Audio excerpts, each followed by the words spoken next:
Hej, Jørgen.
Sølvsvinger og Thomas Helmig, den jeg elsker jeg. Sanne Salomonsen og Lille var vist også med på bordet, synes jeg kunne høre.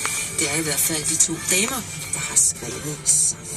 Du lytter til P4.